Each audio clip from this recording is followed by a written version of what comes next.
You ask Tiger to solve. This deals with linear equations with one unknown. The final result is y equals 23/2. Let's solve it step by step. Simplify the expression. Group like terms. Simplify the arithmetic. Group all constants on the right side of the equation. Subtract 268 from both sides. Simplify the arithmetic.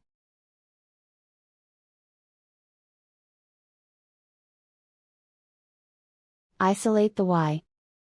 Divide both sides by 8. Simplify the fraction. Find the greatest common factor of the numerator and denominator. Factor out and cancel the greatest common factor. And so the final result is y equals 23/2.